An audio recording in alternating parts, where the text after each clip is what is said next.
Tonight on CBC Vancouver News.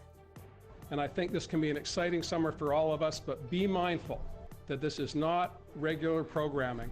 BC cautiously moves into phase 3 of its restart plan. Also, it felt so humiliating and so degrading. The nursing student seen dragged and stepped on during a wellness check speaks out.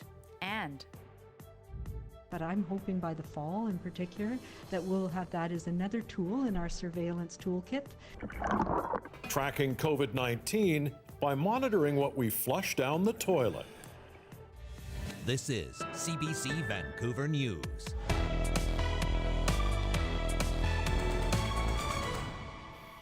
Good evening.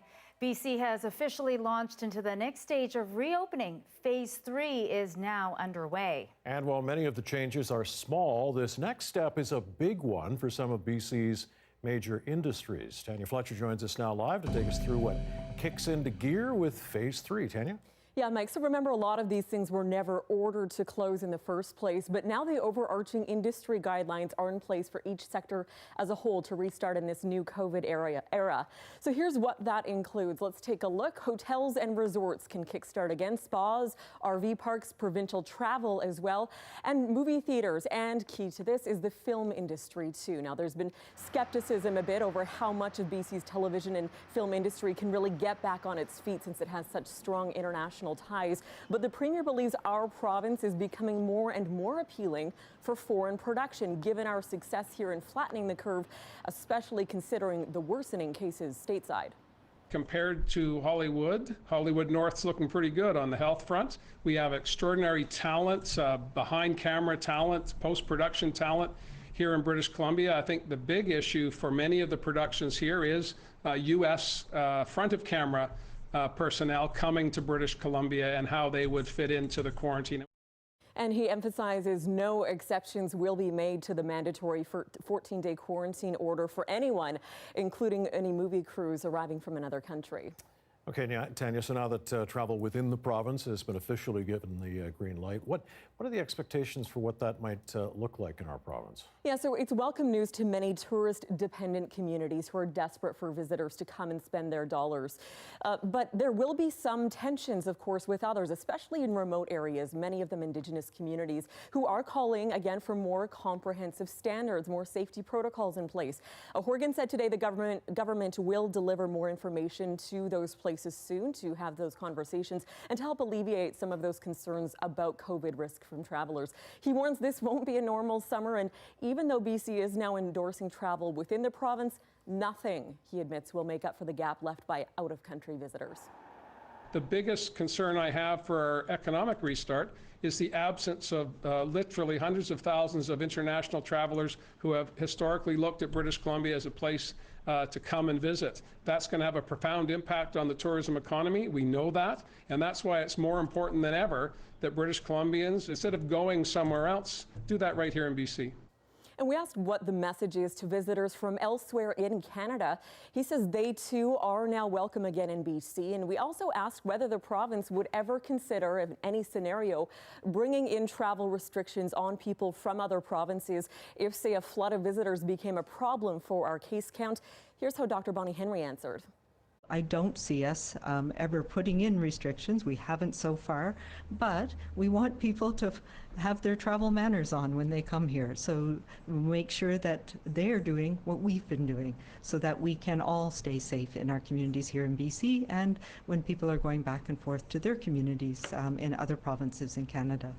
So that Eastern Canada bubble of the combined provincial effort out east, that I'm not going to see that on this side of the country, at least not yet, not mirrored here. Mike, Lien?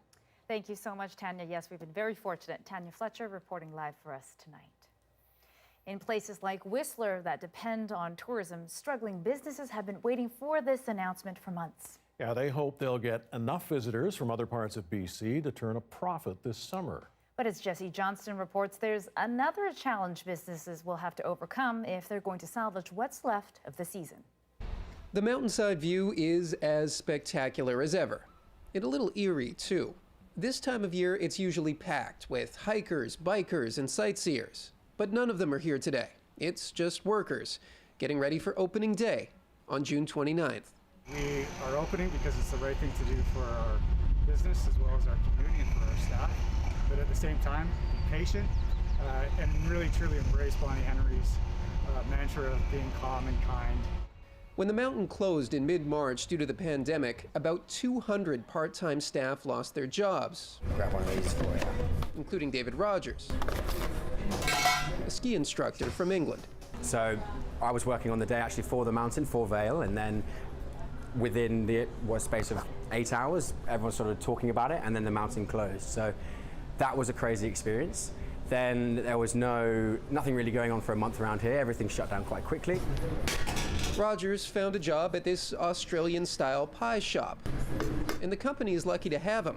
Almost all of its staff were seasonal workers from other countries, and when the pandemic hit, they went home. It was like a mass exodus towards the end of, or the last 2 weeks of March, where a lot of the businesses had asked their staff to go home. It was safer for them to go home under these uncertain times. So businesses will have to make do without many of the workers Whistler relies on from places like Australia and New Zealand, who left due to COVID-19. So we're really relying on our longtime seasonal workers within the valley. Fewer foreign workers and still no foreign tourists as Canada's borders remain closed. But there's good news too. Visitors from other parts of BC and elsewhere in Canada will be here soon. And in a tourist town that's gone 3 months without tourism of any kind, they'll be welcome. Jesse Johnston, CBC News, Whistler. BC is reporting 14 new confirmed cases of COVID-19. Unfortunately, one more person has died, bringing the province's total to 171. There are now 162 active cases in the province, 12 fewer than yesterday. There are still 7 long-term and acute care center outbreaks, but 1 community outbreak has been declared over. 2 now remain. The number of people in hospital is also down to 14, though 7 of those are in intensive care. BC's recovery rate continues to hover around 88%. And as the province continues to ease restrictions, it is still preparing for a second wave of COVID-19. As John Hernandez reports, researchers have a new surveillance tool that could give them a head start. There's a lot you can learn about a community by looking at its waste. You can use it to survey what people are consuming. In this case, we can use it to survey, is there COVID in a community? Just ask Natalie Pristojecki. She's leading a pilot project that's looking to see if there are traces of COVID-19 in Vancouver's wastewater. Could serve as an early warning system. It could confirm that there's a lack of cases. It's a tactic that's been used in other parts of the world, letting health officials know just how prevalent the virus is. In Italy, researchers found traces of the virus in samples from 2019, before the pandemic was declared. A new tool in the toolbox. It's kind of an exciting thing. We have some expertise that's quite unique here. That already has the support of BC's top doctor. Where I think it's going to be helpful for us is if we start to see cases, 1 or 2 in a small community, or we're worried about transmission in a community. For now, researchers have been drawing samples from Vancouver and Surrey, but with less than 200 confirmed cases province-wide, they haven't found any trace of COVID-19 yet. So far, what we've tested has not had any COVID in it, and that really makes sense in light of the fact that we have pretty low prevalence here in British Columbia, or in the Lower Mainland where we've been doing the testing. Negative results are a good sign, and if it does pop up, it's a useful warning light that will give health officials the chance to plan for a second wave. As we go into the second wave, could we use it for communities that maybe can't access testing easily? Or you could actually sort of test an entire population without having to use swabs, which are, of course, a limited resource right now. Officials say they'll have a better understanding of the data they've collected come fall. The project will run until at least December. John Hernandez, CBC News, Vancouver. A BC woman who was dragged down a hallway by an RCMP officer says police should not be doing wellness checks. Some advocates agree, but say it's not just a matter of police needing more training and de-escalation. Instead, as Andrea Ross reports, it comes down to better funding of social services. Mona Yeung was in mental distress and needed help, but when a police officer arrived to her home in Kelowna, she says things got worse. She just said, like, Mona, get up, stop being dramatic. And there was just no compassion, no empathy, and, you know, she didn't try to de-escalate the situation. Video provided to CBC News shows an RCMP officer dragging the nursing student down a hallway and stepping on her head. It just felt so degraded. I felt like I was so powerless in that moment. The incident is raising questions over the role of police officers in similar situations. Since April, at least 4 people have died during police wellness checks, with police intervention disproportionately impacting Black and Indigenous communities and people of color. And some experts say that has an impact in how police interactions unfold.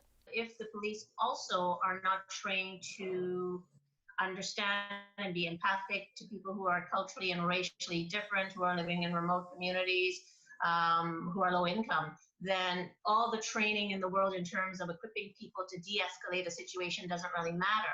In Vancouver, some police officers have extra training and respond to mental health calls with a psychiatric nurse, but most police officers take 2 days of crisis intervention training every 3 years. We are open to change. It's 2020. Policing evolves, the city evolves, people evolve. The head of the RCMP says officers respond to 10,000 mental health calls each month and says the situation will improve by looking at the system as a whole. Well, it's not about defunding, it's about funding everything that goes along. And I think we can work better with our mental health practitioners. Some advocates say change won't happen overnight and that it needs to start with funding social services so that people who are struggling with things like mental health and addiction can get the help they need before police are even called. I think it represents a lack of mental health services and the fact that many people can only receive vital services at the point where they're in absolute crisis and distress. Yeung has filed a civil claim against the officer involved who denies using excessive force. She says change starts with better understanding the people police are being called to help. Without a solid understanding of these issues, I don't think it's possible to perform care or to even handle a situation well. She'd like to see funding for police spent on things like addictions counseling, housing, and mental health. Andrea Ross, CBC News, Vancouver. And later on in tonight's program, I sit down with Mona Yeung to talk about how that incident has since affected her and to hear what she thinks should have happened when police responded to her wellness check.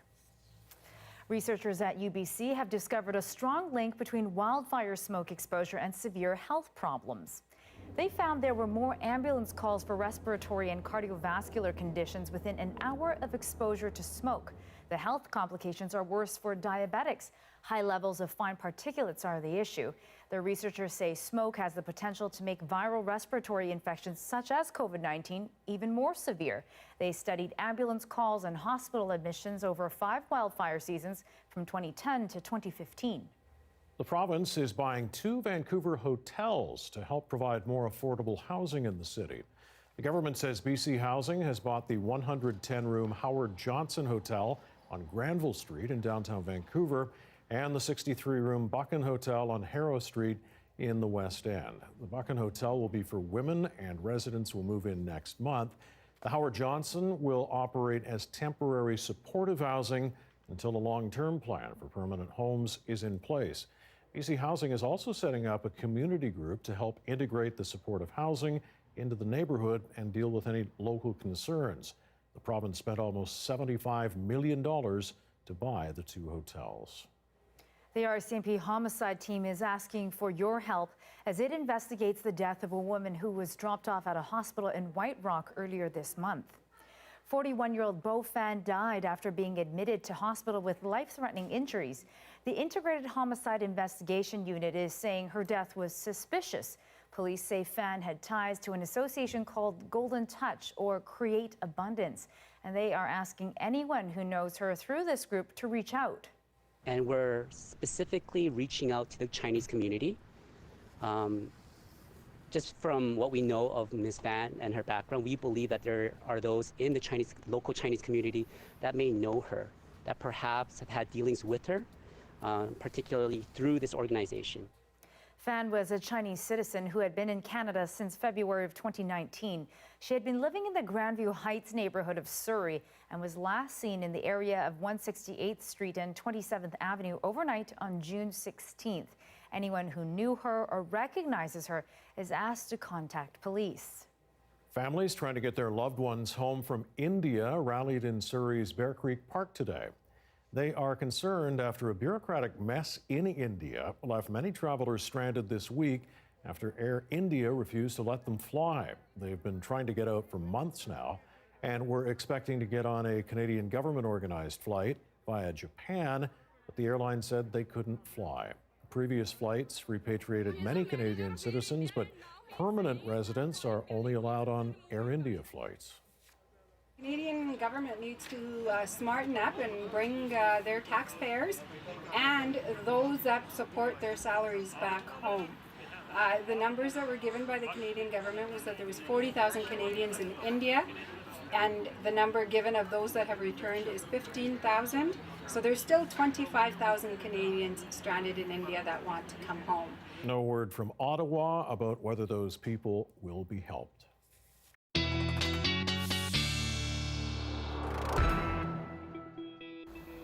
Not too shabby of a day. Started out kind of chilly when I was outside doing that interview with Mona, but turned out pretty sunny. It's nice now, Brett. Thank you for that. Well, it took its sweet old time to become nice, I would say. Kind of had to go through that transition today, but absolutely I agree with you. It feels nice to be out here on the balcony and enjoying some sunshine, a nice breeze, and that was really the conditions that we were experiencing all across Vancouver and the Lower Mainland. But elsewhere in BC, it was a bit of a different story, and I want to take you right now to parts of the Kootenays and the Okanagan, because you're going to look at some radar imagery from earlier on today. We had severe thunderstorm watches and warnings issued earlier today by Environment Canada, especially between Creston and Cranbrook. There was a lot of hail, some heavy downpours, and certainly a lot of strong wind gusts with that. And just in the past few minutes, all of the watches have now since dropped in BC. They are continuing on the other side of the Rockies, including the city of Calgary, that presently is under a severe thunderstorm warning. But over here in Vancouver, if you take a look at the radar, there is not much to be seeing here, and that is truly indicative of the sunshine that we're still feeling right now, and these conditions are going to be with us for the next couple of hours. If you look at our current temperatures as well, this is pretty well exactly where we should be. About 19 degrees at the airport, a little bit warmer as you go inland between Surrey and Abbotsford. But in terms of our forecast for the next little while, a quick little peek ahead, you're going to notice just a few clouds tonight. Overnight, maybe a few foggy patches. But if you're liking what we're experiencing right now, I have a good feeling you're going to love tomorrow. Lots of sunshine and warmer temperatures in the forecast. Wow, sounds like summer might actually be here. All right, Brett, thanks. We'll talk to you again in a bit. Well, Victoria seniors having a hard time heading to the shops in the COVID-19 pandemic are getting relief from a new food delivery program. Beacon Community Services has teamed up with United Way to send nutritious meals to seniors there. Amid the global pandemic, seniors have been experiencing loneliness, isolation, sometimes even malnutrition. And to make matters worse, many existing meal programs have been put on hold because of coronavirus. Now volunteers and staff are picking up the slack by putting together these packages and delivering them right to seniors' front steps. I feel confident that what they're doing at the Red Cedar Cafe is of importance to the whole community, and I just feel like it's just a great way to help people in these times and being isolated as they are. Volunteers dropping off the meals also take time to do a wellness check with seniors, all while maintaining safe physical distancing. The funding comes from the federal government's New Horizons for Seniors program. That program will soon be able to make 1,000 free meal deliveries every week. Well, a reminder, you can watch this newscast live on our free app, CBC Gem. And CBC Vancouver is also on Facebook, YouTube, and Instagram. You can follow the both of us on Instagram and Twitter as well. Well, surviving COVID doesn't mean immunity for life. Findings from a new study and what it means for the race to find a vaccine. That story after the break.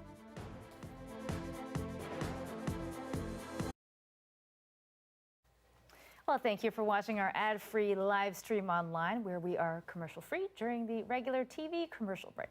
Well, just one day after Major League Baseball approved a plan to start its season, COVID-19 has hit the Toronto Blue Jays. A source confirms to the Canadian press that several players and staff members of the Jays have tested positive. The team has not officially announced the cases. Training camp is supposed to start next week. The Jays shut down their spring training complex in Dunedin last week after a player presented coronavirus symptoms. It remains unclear where the Blue Jays plan to hold their training camp and play home games this summer. Well, now we're going to tell you about a woman who counts herself one of the lucky ones. 103-year-old Rose Weinstock gave her family a scare when she was diagnosed with COVID-19 earlier this month. Now she has completely recovered. We spoke with Rose and her family about her journey back home. Ma, what was it like having COVID? I didn't like it. You didn't like it? What's it like? It's a nasty thing, and I hope everybody is over it now. What does it feel like to be home now? Oh, I'm happy, very happy to be home. They were very nice in the hospital, but I'd rather be here. People that come out of the hospital for COVID want a beer. Do you want a beer? No, I don't want a beer even. Whiskey? Wine? Oh, I wouldn't mind a glass of wine, yeah. That would be nice.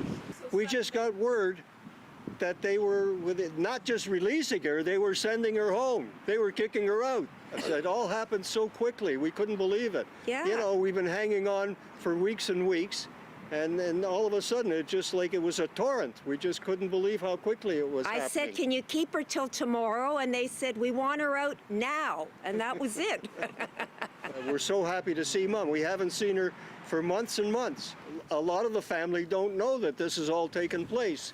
So the first thing that we'll do is get everybody and let them know that this has taken place. I'll be honest, I'm not surprised. I always said she was like the little tin ducks at the exhibition.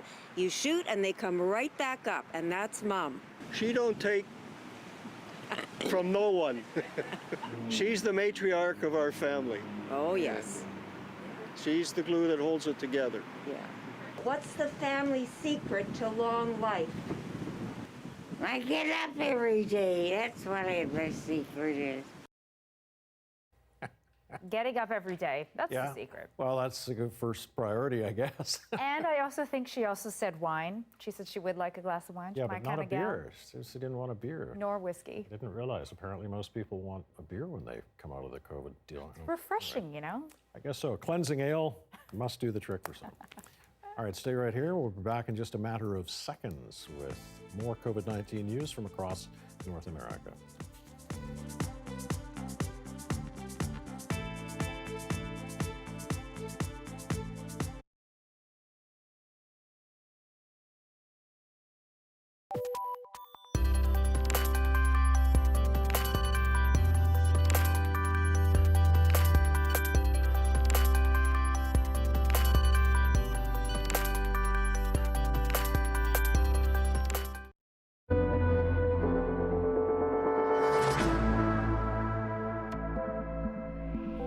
In the U.S., Florida continues to be a coronavirus hotspot with another big jump in COVID-19 cases. More than 5,500, the largest one-day jump and a 25% increase over the previous record, set just last week.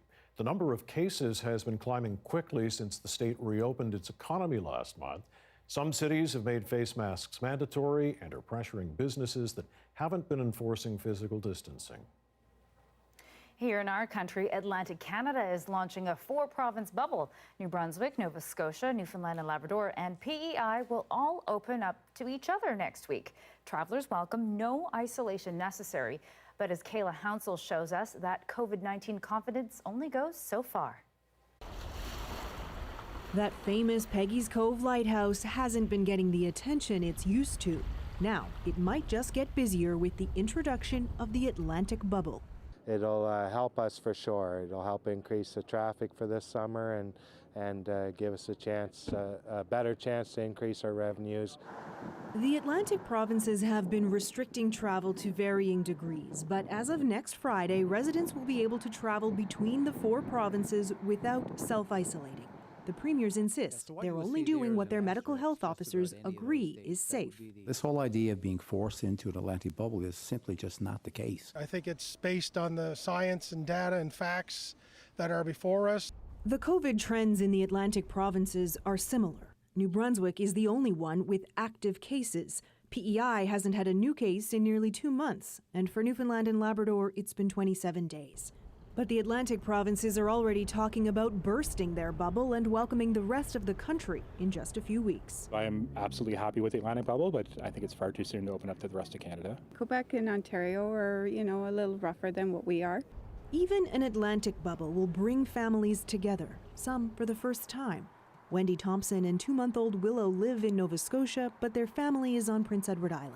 And they haven't been able to meet the baby yet, so we're pretty excited to be able to get over there as soon as we can. But some fear easing restrictions will bring COVID back. This pastor lives on PEI but has a Nova Scotia license plate.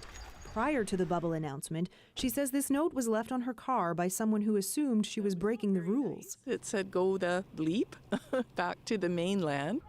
But for a region that relies on tourism, the rewards of increased travel may outweigh the risks. Kayla Hounsel, CBC News, Peggy's Cove, Nova Scotia.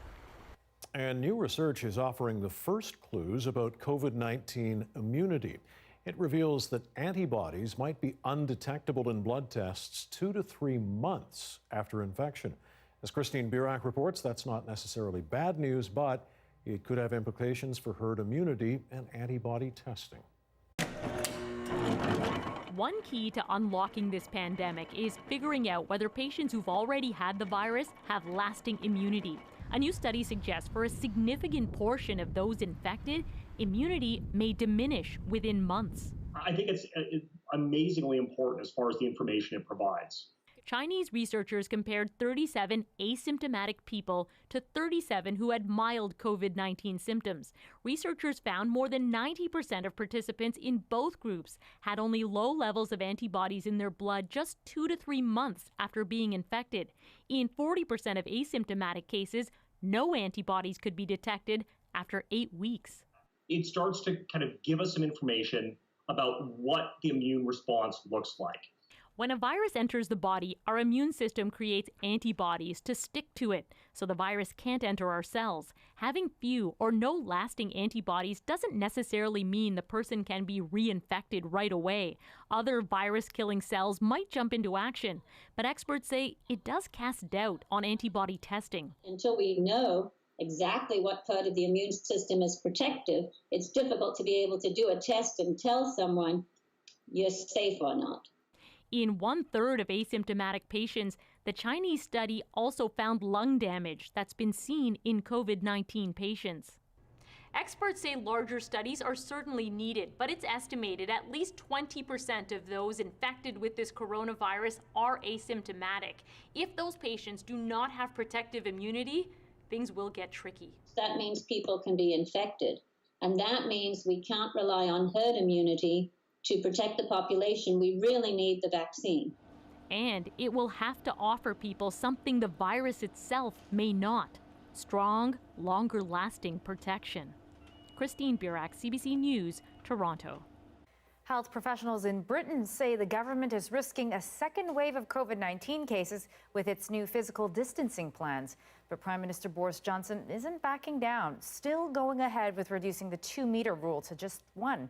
Vicadopia looks into whether it's actually safe and whether that change might happen here. For Canadians, the 2-meter rule is now a way of life. But are we ready to get a bit closer? I feel like 1 meter is fine as long as everyone sticks to their core groups and don't stray too far away from that. I do think we are going to have it coming back for a second time, so I still think we should be cautious. Is it safe to go to the pub? Boris Johnson sounds sure as England's long national hibernation comes to an end on July 4th. We will also reopen restaurants and pubs. Hallelujah! As the daily case counts come down, so will physical distancing. We will advise people to keep a social distance of 1 meter plus. Plus, all the usual precautions, such as masks and plastic barriers. 1 meter does significantly reduce the risk, according to a recent review of the best available research for the World Health Organization. It found the chances of getting infected by the coronavirus less than a meter away is about 13%, but a meter away, it's 3. Even lower for 2 meters, but the data is not conclusive. Then there are other variables. Environmental factors such as how well is it ventilated? Are you inside? Are you outside? What are people wearing in terms of personal protective equipment? These all can vary and change the risk. Can't touch this. As this Toronto man goes to great pains to show, 2 meters distance isn't easy on our streets, but the risks of getting closer are still too high for Canada's chief public health officer. The bottom line is that, 1 meter catches a whole bunch of droplets. 2 meters, there will be more droplets that you may be able to avoid. The experiences of other countries have shown whenever restrictions are loosened, whatever they are, people drop their guard. A resurgence in cases often follows. Vic Adopia, CBC News, Toronto. The global pandemic has hit airlines around the world hard, including Calgary-based WestJet. The carrier says it's facing devastating losses and it's cutting a quarter of its staff. The company is consolidating all call center activity in Alberta. It will also restructure its office and management staff. More than 3,300 employees across the country will be affected. WestJet says it's releasing a majority of outside contractors and putting a hiring freeze in place. It has also cut executive salaries. The company says the moves are aimed at streamlining and positioning it for a post-pandemic world. In Moscow, a special show of military might marked the 75th anniversary of the Soviet Union's victory over Nazi Germany in the Second World War. The annual parade had been postponed from the actual anniversary of May 9th because of the pandemic.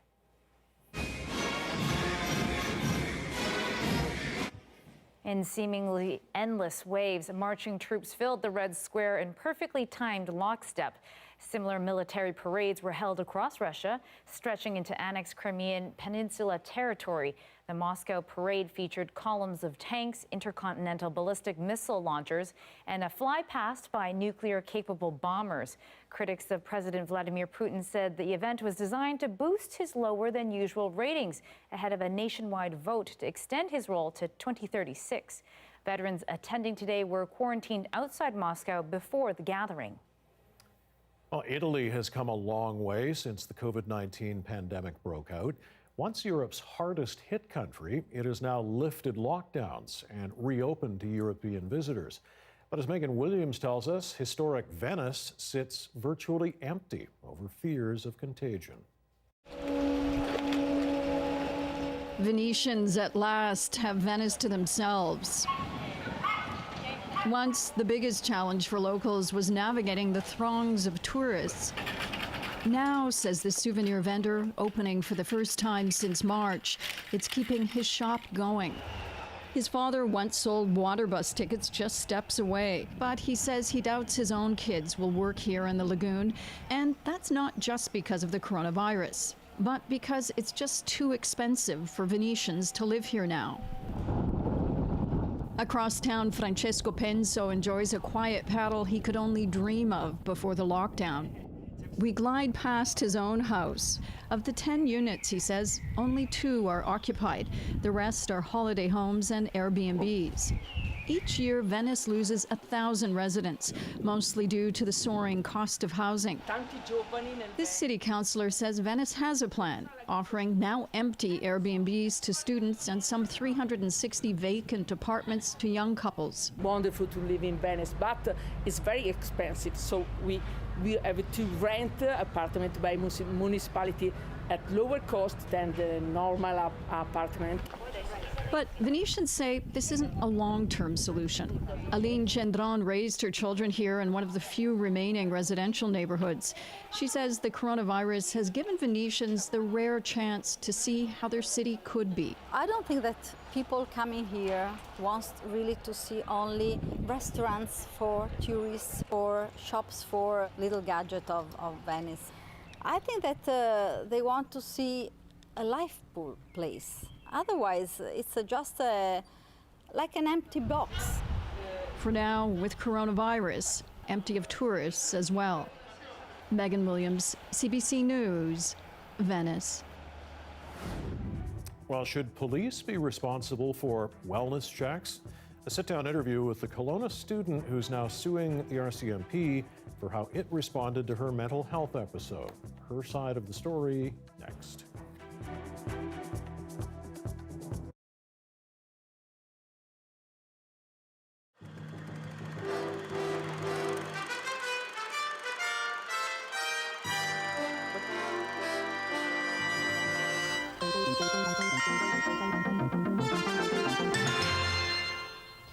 Well, one of the things that can be a pain about being a teenager is the hassles you get into when you try to get into a disco. You might only want to get into dance, but that doesn't make any difference because if there's alcohol inside and you're underage, you won't get in. But now some discos are opening up that are just for teenagers. One of them is Images Disco in Vancouver. They don't serve alcohol inside and you got to be under 18 just to get in.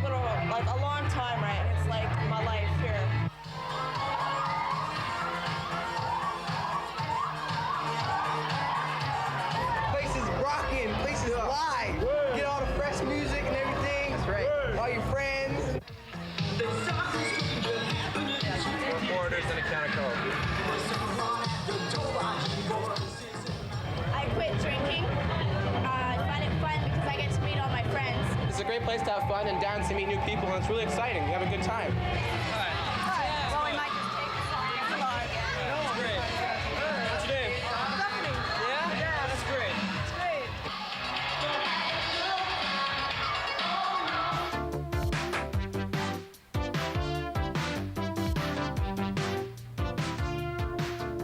Before we go, we'll take you to Vancouver for the answer to that burning question: what kind of boots are the fashionable cowboys wearing these days? Thanks to cameraman Doug Kerr, who dropped into the Cloverdale Rodeo recently. I'm Allison Smith. From all of us at News Magazine, good night.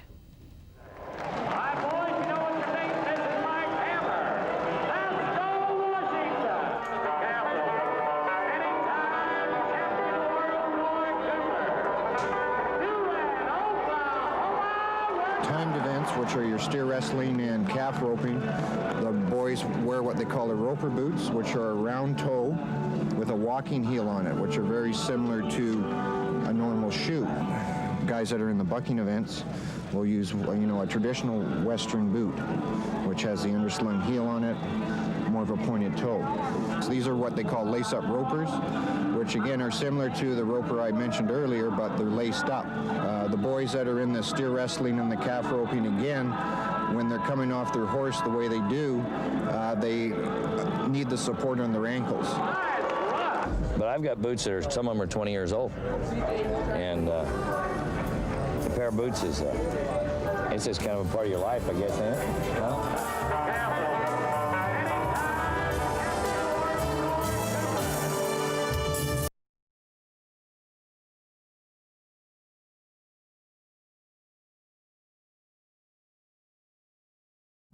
Some of the stories we're following tonight on CBC Vancouver News. Our government has reached out to Indigenous and municipal communities to let them know that the restart of Phase 3 is upon us. And I think this can be an exciting summer for all of us, but be mindful that this is not regular programming. Phase 3 of BC's restart plan includes more travel in the province and the reopening of hotels, resorts, movie theaters, spas, and the domestic film industry. But Premier John Horgan says it's critical we continue with foundational health guidelines which have helped BC flatten the COVID-19 curve. Dr. Bonnie Henry reported 14 new cases today and 1 new death. But I'm hoping by the fall in particular that we'll have that as another tool in our surveillance toolkit. Tracking COVID-19 by monitoring what we flush down our toilets. A pilot project that's looking to see if there are traces of the virus in Vancouver's wastewater. She just said, like, Mona, get up, stop being dramatic. And there was just no compassion, no empathy, and she didn't try to de-escalate the situation. The UBC nursing student seen dragged and stepped on by an RCMP officer on video is speaking out. Mona Wang is suing Corporal Lacey Browning. The officer denies causing Wang any harm. She's been placed on administrative duties as an investigation gets underway. None of the allegations have been proven in court. At the time, Browning was responding to a call for a wellness check on Wang. In her legal response, the officer says Wang was holding a box cutter and was combative. The nursing student says she was in the midst of an anxiety attack and harming herself, but denies she had the box cutter in hand. I had the chance to sit down with Wang earlier today as she reflected on the incident. Here's part of that conversation. Simona, thank you for taking the time to chat with us. I think a lot of people were upset seeing your video. What was your state of mind in that moment as you were getting dragged through the halls and we saw that officer step on your head? It was so degrading, and at a time where I was so vulnerable, I don't know why anyone would commit that act of abuse, and I just felt so powerless because the police, they have such a high level of power that what are you supposed to do in that moment, right? And it just felt so degrading. And now looking back at that video, what goes through your head when you're watching it? Well, the first time I watched it, I was sobbing. It was awful. I don't think anyone wants to see themselves like that. But then, it kind of angered me to know how many people kind of go through this and how their voices aren't heard. And that's kind of why I'm going out and taking so many interviews, is because I have this chance to speak publicly about what happened. And, I'm partly doing it for me, but also for so many people who cannot have their voices heard. For instance, Regis or Mr. Chowdhury, who unfortunately were killed during these wellness checks. And I think that's definitely something that we need to address. As a nursing student yourself and someone who's working in a psych ward right now at a hospital, what do you think the response should have been in that moment when you called for help? I definitely believe that the police should not be the only ones to arrive on a wellness check. Unless they have extensive training on de-escalation skills and training on mental health and things like that. I think there's a lot more better professions who can go ahead and assess the situation, de-escalate, and can move forward with treatment. So for instance, a social worker or mental health nurse, so many different allied health workers can better arrive and perform their duties because that's what they're trained to. And as a nursing student, we face abusive patients all the time, people who are verbally aggressive, who are physically aggressive. And you don't see us using force, and a lot of the time we don't even give medications for that. A lot of what we do as nurses is de-escalating, is to hear their issues, consider it, talk to them through it, and then kind of bring them back down to baseline so that we can provide better care, right? And with all the conversation now about defunding the police and thinking of alternate ways that we could approach a situation like yours, where do you stand on it now, and what would you like to see happen? I definitely believe that the police department get way too much of a funding. I do believe that they do incredible work, but I think a lot of the funding could be allocated better to solve the problems at the root.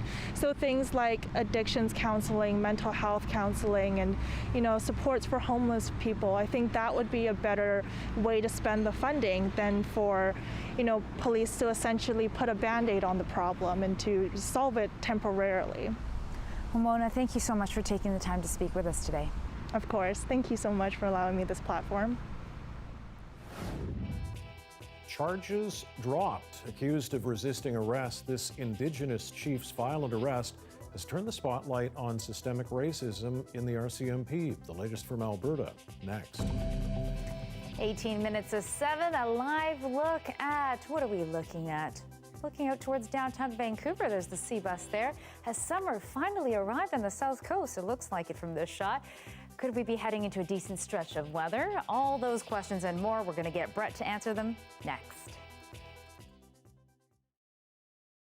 My name is Jade, and I'm from Coquitlam, British Columbia. And I live in New Westminster, British Columbia. And I live in Canada. And I'm from the small town of Barriesville, Ontario. I live in St. Thomas, Ontario. Saskatchewan. I live in St. John, New Brunswick. We are the class of 2020. We did it.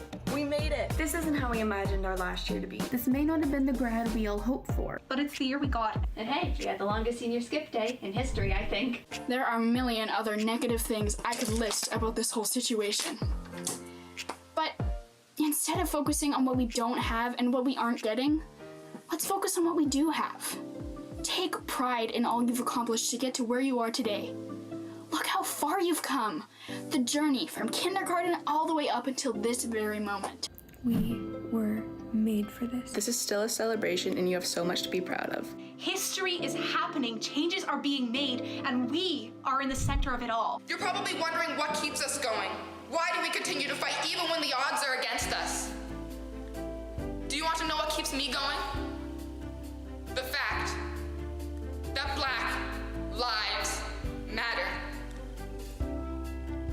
I cannot emphasize enough that change is a collective effort. This war is more than a fight for my people, but a fight where everyone is against racism. We need to take control of the things that we can. I'm not alone. You're not alone in this. I hope that through the disappointment and grief over the loss of memories, that students can still make light during this time and celebrate all of their accomplishments. I hope we are remembered for our generosity, creativity, adaptability, and resiliency. I hope that we never go back to normal, because normal wasn't working. In the future, we're gonna have one heck of a story to tell. And eventually, you need to let go and close the book. However, I know that we are a very strong group. We've managed to make it this far in life, and not even a global pandemic will stop us from achieving what we want. Now more than ever, we need to continue to work towards our dreams, use our voices, and never hold back. After all, the future is in our hands. So I encourage you all, please keep pushing forward. This tough time will pass. If you're struggling, reach out for help. If your friends are struggling, reassure them that it will be okay. Whatever you believe in, whatever your vision is, just don't give up. If you look at the people who are out on the streets fighting to end these things, it's our generation, it's the class of 2020. I believe we have come to realize how important it is to take action, educate ourselves, and be an active voice in our communities. It's also important to be grateful for the contributions of community members who are making a change to support us. As we see the challenges that we are going to be facing in the future, comes an opportunity to create solutions for these problems. This is our time, and we need to live it to the fullest. I'm calling on you, as a fellow class of 2020, to continue doing this work in wherever you go. Our journey does not stop now. We are moving on to the next chapter of our lives as we carry the future of the world between us. But it starts right now. It's time to change the system, and it begins with us. Yesterday's history, tomorrow's a mystery, and today is a gift. We all have the potential to be great. We just might not know it yet. Follow your dreams and always reach for the stars. Best of luck. Here's to the class of 2020. Congratulations. Congrats to the class of 2020. Congratulations to all Congratulations, Graduates class of 2010 You are and good. stay classy. Congratulations to all my friends who are graduating here at home and across country. I'm CBC journalist Will Fundal, and I'm non-binary. But what exactly does that mean? We'll answer some of the gender questions you always wanted to ask in our new podcast, They and Us. Listen now.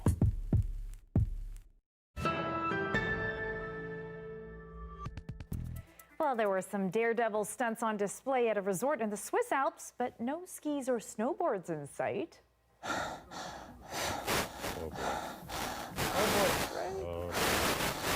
That is Swiss tightrope walker Freddie Nock. He set a number of records yesterday, including one for the steep angle of the cable and one for, at one point, walking, get this, blindfolded on the same cable for more than 150 meters. Several other performers took part in the air show high above a Swiss village near Geneva.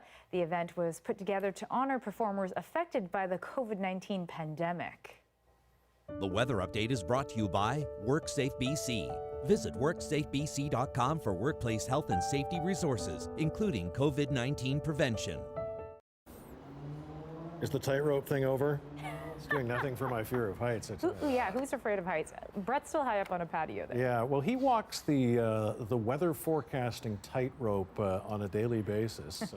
Certainly now, as we kind of gingerly tiptoe into what apparently is summer now, Brett. Yeah, I mean, that was very metaphorical of you to say it in that way, but it's true. It is a tightrope walking experience, trying to find this balance between the positive side of things and occasionally things that we need to be concerned about. But it's true, as we go ahead, especially into the next 24 hours, it is really going to be feeling like summer, not just here in Vancouver, but really many places across the province. So kind of want to walk you through what we can be expecting for the next 24 hours and onward. So if you look at the precipitation forecast here, a few of those green blobs you're going to see just magically disappear over the next few hours. We're looking at dry conditions from all of Vancouver Island and our south and central coasts into the Okanagan as well. The only area in BC that's going to be dealing with any amount of rain is going to be for our friends up in Haida Gwaii and in the northern coast. We're looking at some showers starting overnight tonight and lasting through tomorrow, but this isn't going to be reaching very far inland. You can see just by the absence of any color on this map for the Thompson, the Okanagan, and the Kootenays, tomorrow is going to be a very dry and a very hot day, I might add. Take a look at some of these temperatures. Places in the southern Okanagan over the next 2 days are going to be exceeding 30 degrees, and even here in Vancouver, we're going to be a couple of degrees higher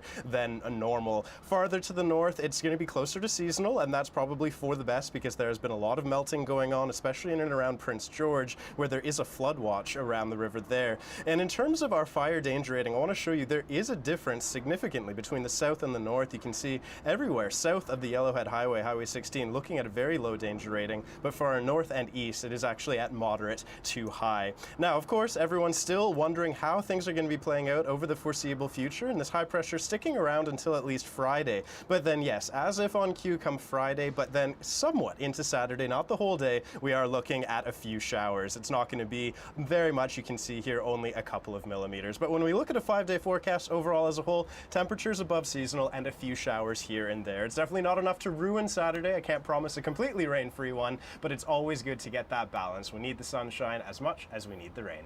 It's all about the balance. All right, Brett, thank you very much. Well, vindication today for an Indigenous leader whose violent takedown by police in Alberta drew comparisons to the treatment of black people in the U.S. All charges against Chief Alan Adam have now been dropped.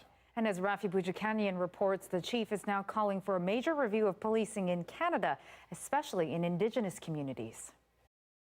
We are criminals by our skin color, and that has to stop. It was in early March that Chief Alan Adam was returning from the casino with his wife. The Mounties stopped him for an expired license plate. This dashcam video from an RCMP car shows what happened next. Adam is seen briefly tensing up as an officer approaches his wife. And then, 7 minutes in, Adam's lawyer says this footage made all the difference. Well, I think the prosecution came to realize that they couldn't make out the case. The reason we were told was that it was in the public interest not to prosecute, but I think everyone who saw the video saw the real facts, that it wasn't the chief who assaulted anyone. He was the one who was assaulted. But there are still lots of questions over the events of that night. Alberta's external police watchdog agency is investigating the behavior of the two officers seen on the video with Adam. And one of them remains on active duty. That's the one who's seen punching and tackling the chief. He is facing assault and mischief charges over another incident months before his altercation with Adam. I'm speechless because I was not aware of this information,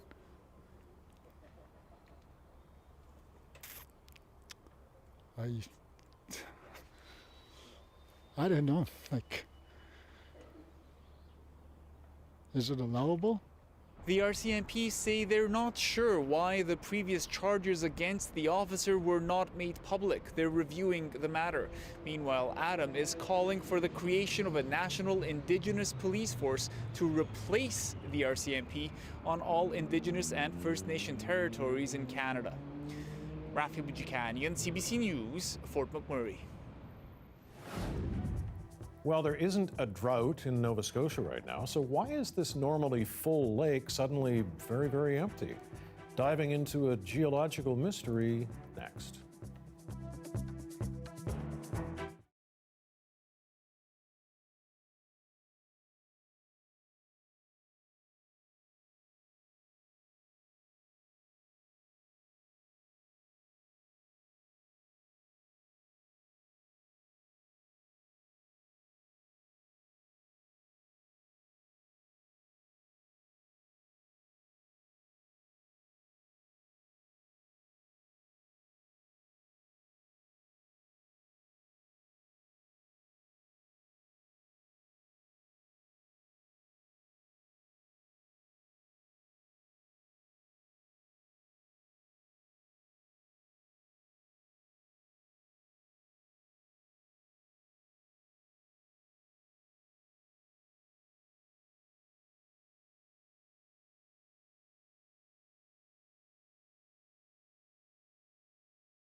Okay, strange geological event is raising eyebrows in Nova Scotia.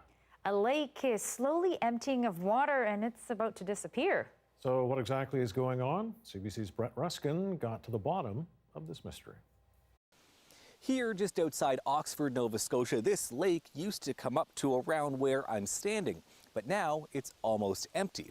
It's all because of sinkholes.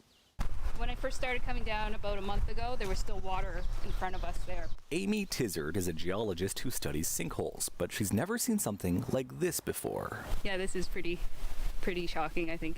Here is the lake last year, and these are infrared satellite images from this year that show the water level in March, April, May, and June.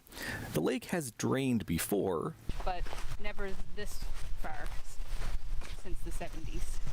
But why is this happening? This is a dumb question, but where's the water going?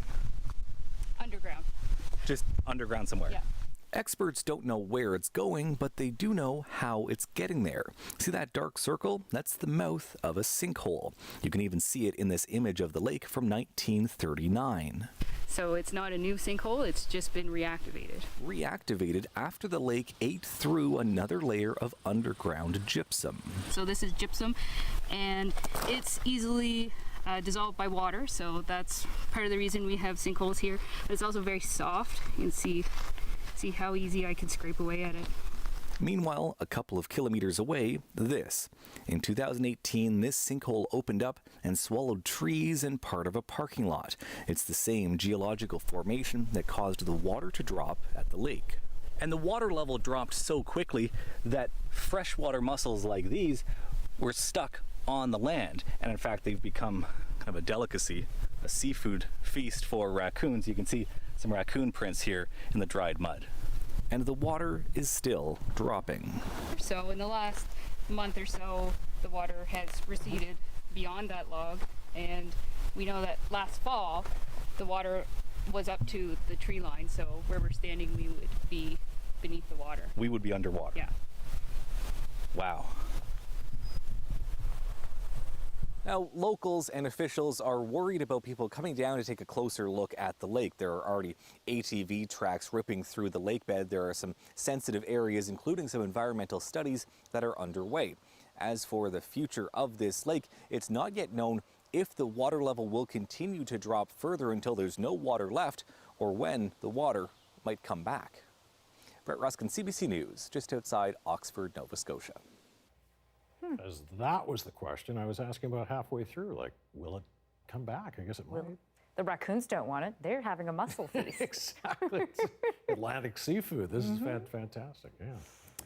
That's it for us tonight. You can always find our CBC Vancouver News at 6 online at cbc.ca/BC. Our next local news right here at 11 o'clock with Jan Burt right after the National. Have a good night.